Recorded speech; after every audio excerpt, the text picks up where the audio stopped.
বলি কি এত চিন্তা করছো? তোমাকে বলেছি না বাড়ি আসার পর রাজসভার কাজের কোনো চিন্তা করবে না। সে তো ঠিক আছে, কিন্তু এবারে একটু অন্য কথা ভাবছি গিন্নি। আসলে রাজসভা আগামী ৩-৪ দিন বন্ধ থাকবে। এ কি গো, আর আবার কি হলো?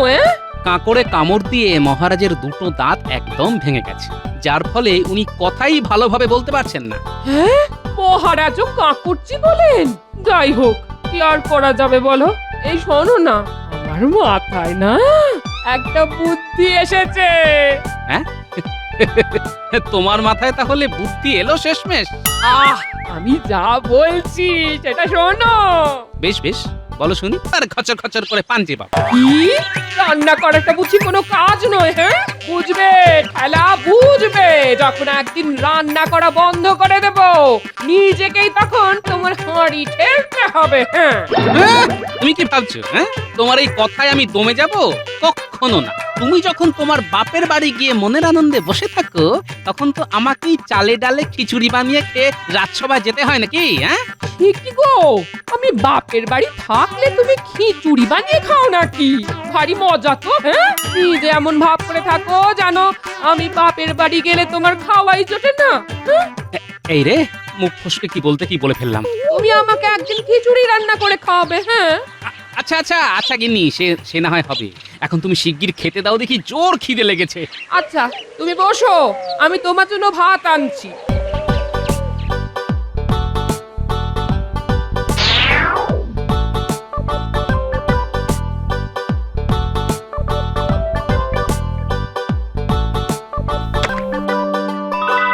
বলি নাওয়া কি ছেড়ে দিয়েছো নাকি? ভাত খাবে তা কই নিয়ে এলে না? না না, এখন আমি আগে খাবো, পরে নাইতে যাবো।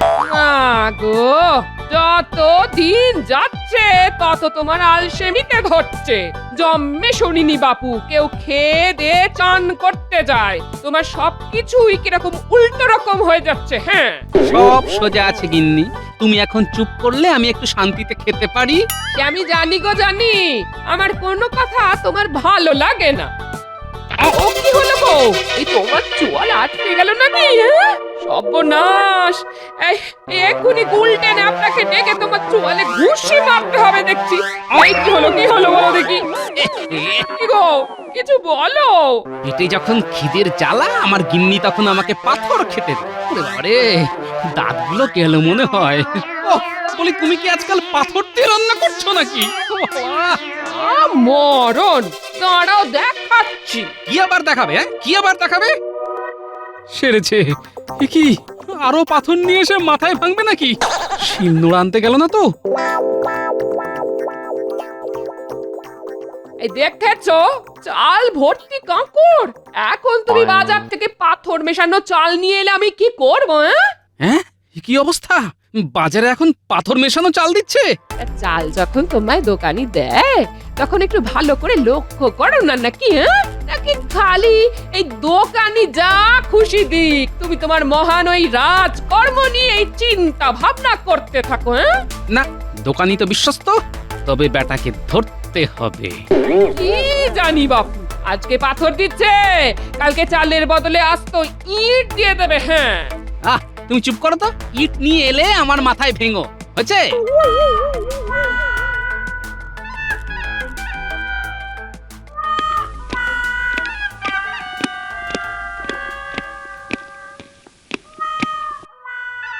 কি ব্যাপার? সিংহাসন খালি, রাজামশাই এখনো আসেননি।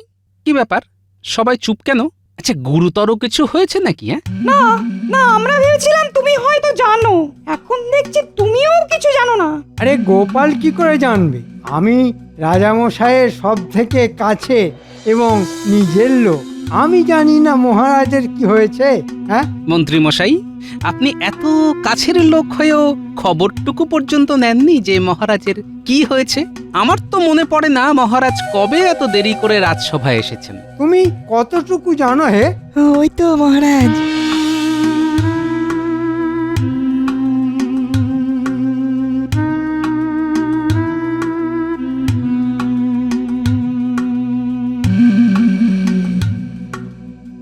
মহারাজ কি হয়েছে আপনার? হ্যাঁ মহারাজ, কি হয়েছে আপনার? আমি যে চিন্তায় শোকে পাথরের মতো বসেছিলাম, ভয়ে কোনো সংবাদ নিতে পারিনি। যদি সত্যি কোনো খারাপ খবর হয়। মহারাজের কি কথা বলতে কোনো সমস্যা হয়েছে? যদি খুব শারীরিক সমস্যা হয় তবে না হয় আজকের দিনটা। না গোপাল, না, কষ্ট হলেও আমি কথা বলবো। কাল রাতে যখন খেতে বসলাম, বেশ সুন্দরভাবে ভাত খাচ্ছি, এমন সময় এমন সময় কি মহারাজ? কোনো শত্রু কি খাবারে বিষ মিশিয়ে দিয়েছে? না না, ভাতের মধ্যে ছিল ভয়ঙ্কর বড় দুটো কাঁকড়, আর সেই কাঁকড় অসাবধানে চিবিয়ে আমার দাঁত দুখানা ভেঙে গেছে। মহারাজ, মহারাজ, যন্ত্রণা কমানোর পচন আমার কাছে আছে, আর আপনার এখন ওই বিশ্রামের প্রয়োজন। মহারাজ, আজকে আমার ভাতের মধ্যে বড় বড় কাঁকড় ছিল। আমি কিন্তু খুব চিন্তিত হয়ে পড়ছি, কারণ আমাদের রাজ্যের চাল এত ভালো যে আগে এরকম কাঁকড় পড়ার উদাহরণ নেই। আহ গোপাল, গোটা রাজ্যের চালের কথা এই মুহূর্তে ভাবার দরকার নেই। সবার আগে দরকার মহারাজের সুস্থ হয়ে ওঠা। হ্যাঁ, তবে এটা খুব সত্যি কথা যে রাজ্যে রাজার ভাতের চালি কাঁকড়, সে রাজ্যের প্রজাদের চালে না জানি কত কি মেশানো আছে। আমাকে খুব শিগগিরই সেই সব জানতে হবে। আচ্ছা, সে নয় পরে ভাবা যাবে। তবে আপনার সাথে সাথে গোপালের চালেও কাঁকড় পড়ল, এটা কেমন জানি সন্দেহজনক। এটা আবার ওর এক চালও হতে পারে। বেশ তো, বেশ তো। আমাকে যদি বিশ্বাস না হয় তাহলে আপনি আসুন আমার বাড়িতে, এক থালা ভাত খেয়ে যান। আমন্ত্রণ রইল। ঠিক আছে, ঠিক আছে, আর কোনো কথা নয়। মন্ত্রী, তুমি তুমি চুপ করো, চুপ করো। মহারাজ, মহারাজ, আপনি আর কথা বলবেন না, আপনার বিশ্রামের প্রয়োজন। বৈদ্য ঠিক বলেছে মহারাজ, আপনার সত্যিই বিশ্রামের প্রয়োজন। শোনো, আগামী ৩-৪ দিন রাজসভা বন্ধ থাকবে। আমি তো আর কথাই বলতে পারছি না। আজ রাজসভা এ পর্যন্তই। ওহ বাবা!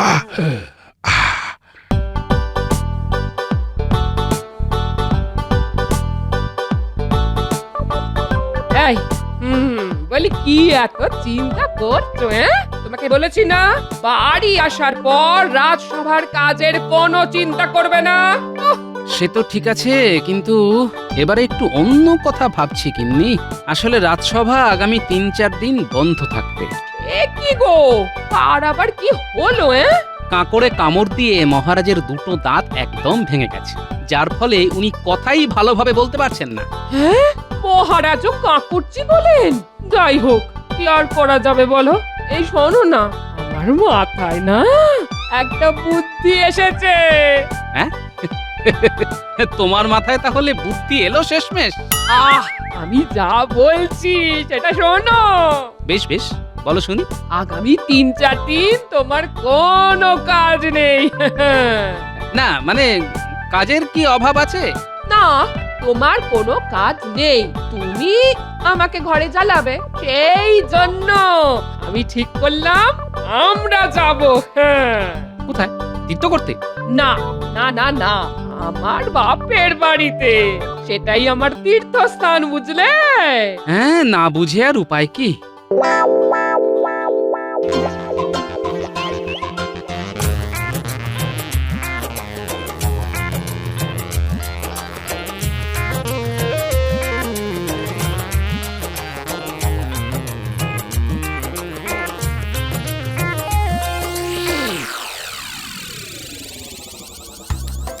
খাও বাবা জীবন, ভালো করে খাও, তোমার তো দেখাই পাওয়া যায় না।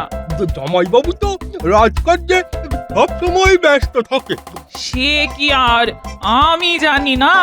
রাজকার্য না ছাই, তোমার জামাই বড্ড কুড়ে হয়ে গেছে। হ্যাঁ, এবারেও তো আসতে চাইছিল না, আমি জোর করাতে এলো।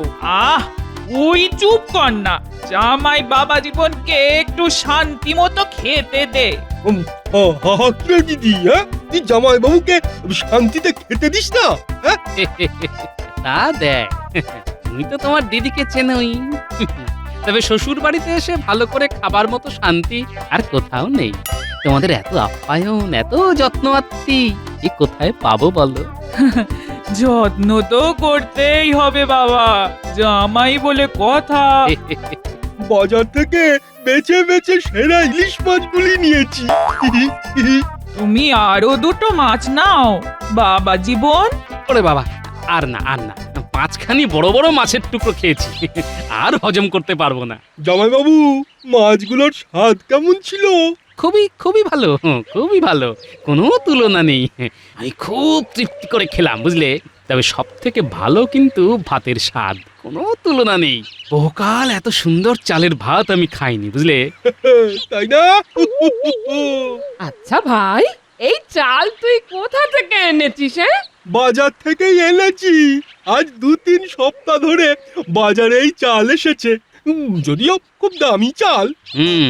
বুঝতে পেরেছি, দামি তো হতেই হবে। বুঝলে শ্যালক ভাই, তুমি যে দোকান থেকে চাল নিয়েছিলে, আমাকে সেখানে একবার নিয়ে চলো তো।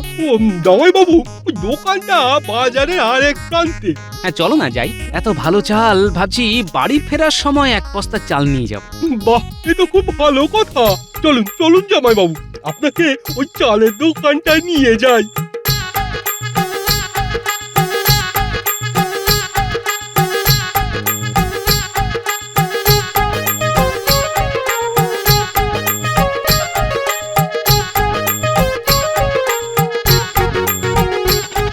আরে আসুন আসুন আসুন আসুন আসুন। কাল ভাত কেমন খেয়েছেন? চাল ভালো ছিল তো? চাল আপনার অতি উত্তম। ইনি হলেন আমার জামাই বাবু। আপনার দেওয়া চালের ভাত খেয়ে উনি খুব খুশি হয়েছেন। হতেই হবে, হতেই হবে। এই চাল সবারই খুব পছন্দ হচ্ছে। মশাই থাকা হয় কোথায়? আমি কৃষ্ণনগরেই থাকি। বেশ বেশ বেশ। আপনার এই চাল আমার খুব ভালো লাগে, যার জন্য আমি ভাবছিলাম ফিরে যাওয়ার আগে আপনার থেকে এক বস্তা চাল নিয়ে যাব। বাহ বাহ বাহ বাহ। আচ্ছা, আপনার এই চালের দাম কত? আগে যে চাল অমূল্য, তার কি ওই সামান্য দাম আপনি দিতে পারবেন না? হ্যাঁ, সেই সামান্য দামটাই তো শুনতে চাইছি। আমার এই চাল বস্তা হচ্ছে 16 আনা। হ্যাঁ, দামটা একটু বেশি বটে। আগে 16 আনা খাঁটি চালের দাম যে 16 আনাই হবে। সে বেশ বেশ বেশ, আমি পরশু যাবার আগে নিয়ে যাব। তবে এটাও ভাবছি যে কৃষ্ণনগরে এই চাল তো আর পাবো না। না না না, নিশ্চয়ই পাবেন। তবে আপনাকে আমার মহাজনের সাথে কথা বলে চাল নিতে হবে। আচ্ছা, আপনার মহাজনকে? তাকে তো আমি চিনি না। আপনি যদি তার নাম ঠিকানা দেন তবে খুব ভালো হয়। সবাইকে তো দিতে পারি না। তবে আপনার শ্যালক বাবু আমার রোজগার খরিদ্দার, আর আপনি হলেন তার জামাই বাবু। আপনাকে না দিলে তো মহা পাপ হবে। সে আমি জানি। একটু একটু একটু অপেক্ষা করুন। হ্যাঁ, এই যে ইংরেজ বণিক, এই ঠিকানায় গেলেই তার দেখা পাবেন। তাকে বলবেন আমার কথা, বলবেন আমি পাঠিয়েছি। ব্যাস ব্যাস, তারপরে আর কোনো সমস্যা হবে না। আপনাকে অনেক ধন্যবাদ। পরশু তাহলে চালটা নিয়ে যেতে ভুলবেন না কিন্তু। না না, কখনোই নয়।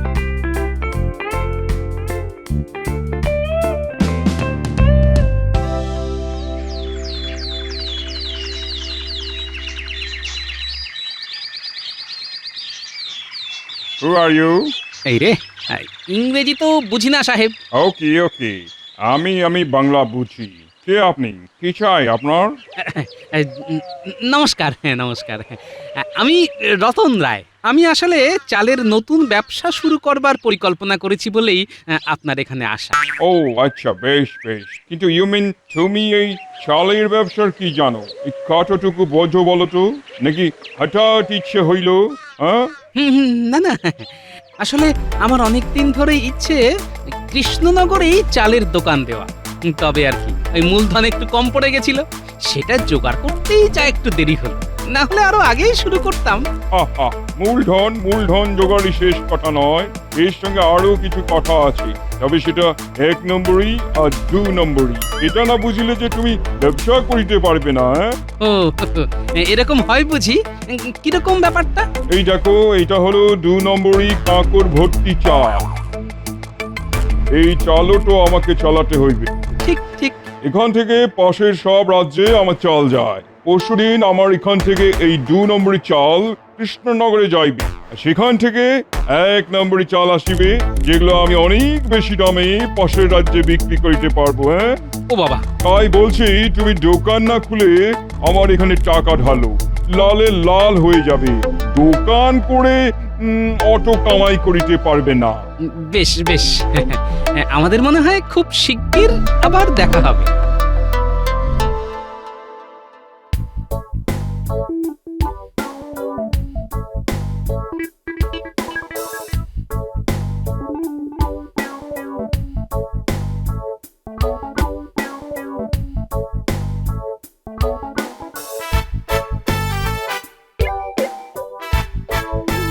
ওকে ওকে। এর মানে কি গোপাল? কার কথা বলছো তুমি? কিছু না মহারাজ, ওই ইংরেজরা যখন কোনো কথা খুঁজে পায় না, তখন বলে ওকে ওকে। তাহলে মহারাজ, আপনার ব্যথা এখন অনেকটা কম, ফোলাটাও তো অনেক কমে গেছে দেখছি। হ্যাঁ হ্যাঁ হ্যাঁ, এখন আর কথা বলতে সমস্যা হচ্ছে না। কাল থেকেই রাজসভা আবার শুরু হবে। এতে খুব ভালো কথা মহারাজ, বৈদ্যের পাঁচনে বেশ কাজ হয়েছে দেখছি। হ্যাঁ, তা হয়েছে, তবে এবার কিন্তু বিজ্ঞানীর পালা। কিরকম মহারাজ? এই বিজ্ঞানীকে আবিষ্কার করতে হবে যে কারো দাঁত ভেঙে গেলে সেই জায়গায় নতুন দাঁত কিভাবে বসাবে। আগে কচি বয়সে দুধের দাঁত পড়ে গেলে নতুন দাঁত ওঠে, এটা সবার জানা। কিন্তু ওই নতুন দাঁত ভেঙে গেলে কি করে আরেকটা দাঁত বসাবে মহারাজ? অন্য কারো দাঁত ভেঙে নিয়ে আসতে হবে বুঝি। গোপাল, ভাগ্যিস তুমি বিজ্ঞানী নও। এটা তুমি বরং বিজ্ঞানীকেই ভাবতে দাও, সে তার ঘরে বসে এটা আবিষ্কার করুক। মানে নকল দাঁত? হ্যাঁ। কিন্তু এই সাথে এটাও ভাবুন মহারাজ, আপনার আমার সবারই এক অবস্থা। কিভাবে? আমার বাড়ির চালের মধ্যেও ছিল প্রচুর কাঁকড়, আর একটু হলে চিবোতে গিয়ে আমার দাঁতও ভেঙে যেত। কিন্তু প্রশ্ন হলো, এত খারাপ চাল আসছে কোথা থেকে? কিন্তু মহারাজ, আপনার সাথে আমার খুব গোপনীয় কথা আছে মহারাজ। সকলের সামনে এগুলো বলা যাবে না, তাই আগে ভাগে আপনার সাথে দেখা করতে চলে এসেছি। বেশ, তো কি শুনি?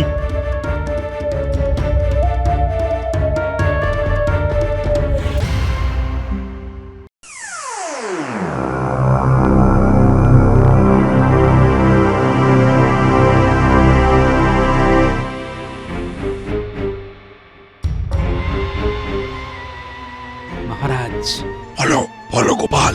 দেখুন মন্ত্রী কি করছে। দেখতেই তো পাচ্ছি বিশ্বাসঘাতকটাকে। আজ বছর শেষ দিন, কে যা শেষ করার আমি করব। মহারাজ, ওই দেখুন ধানের গোলা। কিন্তু আপনি যা ভাবছেন তা কিন্তু নয়। ও, মানে ওটা ধানের গোলা নয়? না মহারাজ, বাইরে থেকে দেখে সবাই ভাববে ওটা ধানের গোলা, কিন্তু ওটায় ভর্তি পাথর। আচ্ছা, বুঝতে পারছি এবার ওদের চালাকি। এই 2 বস্তায় অর্ধেক কাঁকড় ভরো, বাকিটা চাল ভরবে। আর শোনো, যা করছো তা যদি কেউ জানতে পারে তাহলে তোমাদের গর্দান নেব, মনে থাকে যেন।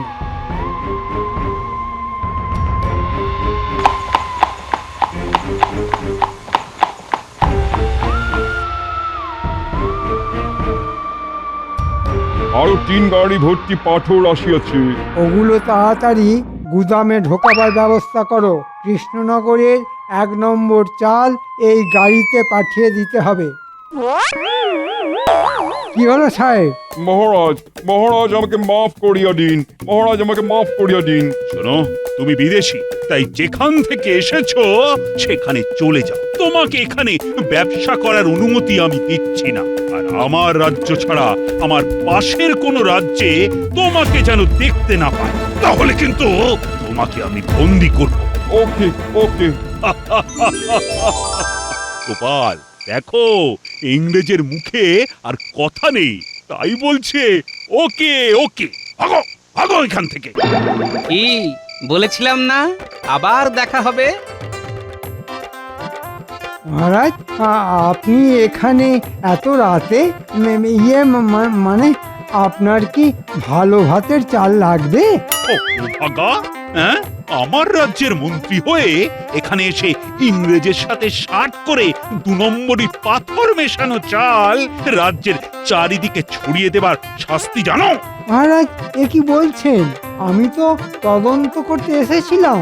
এই হলো তোমার তদন্তের নমুনা। পাথর মেশানো চাল খেয়ে আমার দুটো দাঁত ভেঙেছে, আর আজ আমি তোমার সব কটা দাঁত ভাঙবো।